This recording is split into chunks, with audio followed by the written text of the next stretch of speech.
European leaders are in Rome to celebrate 60 years since the founding of the European Union. Now, in a show of unity, they've signed a declaration pledging to make the Union stronger.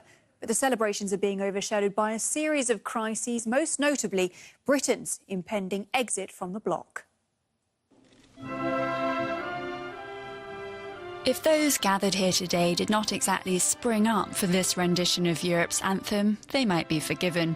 This renewal of nuptials comes at a strenuous time for the European Union. Our union is not complete. It's very often split by problems, it's divided, it's ineffective and overly bureaucratic. As President of the Parliament, I'm worried by the disaffection this is increasingly causing in many of our fellow citizens. The bloc continues to face crises of migration and debt. Then there's Brexit too. Britain was notably absent here. It's just a few days from triggering divorce proceedings.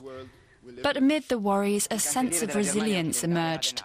Perhaps those here drew inspiration from the 6 formerly warring neighbours who signed the Treaty of Rome in this very room 60 years ago.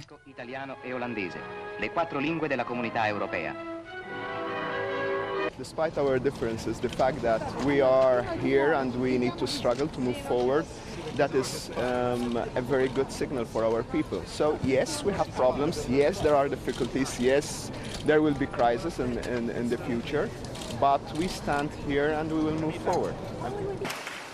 So it was with some stoicism as well as hope that the EU's 27 remaining members signed a declaration of unity.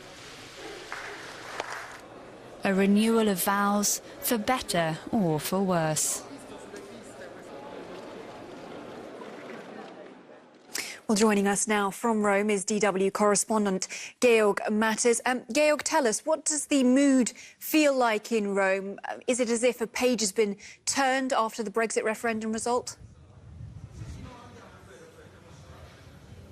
Better together, that has been the message sent by the 27 EU leaders who today committed themselves to a common future inside the European Union. It was a sunny day, it was a day full of symbolism with Jean-Claude Juncker, the head of the European Commission, signing the declaration here with exactly the same pen that the representative from Luxembourg some 60 years ago, the pen that the representative some 60 years ago used. There was also some time to poke some fun. For instance, the Greek leader and the Polish leader hesitated for a moment before they signed the declaration. Now you have to know that until only in the last minute they agreed that they would actually sign. And then they hesitated and finally signed. A bit of Greek theatre there, Georg. But the declaration signed in Rome talks of a multi-speed Europe. What does that mean exactly? And can it be squared with bringing Europe closer together?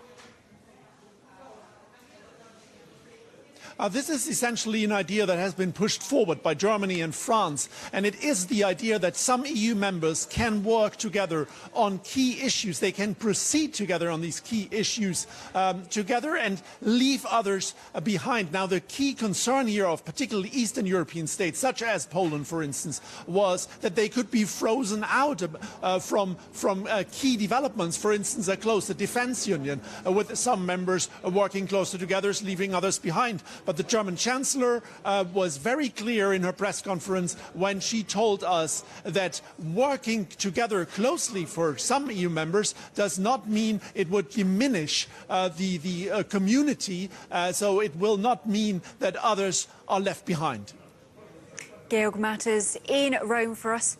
Many thanks indeed.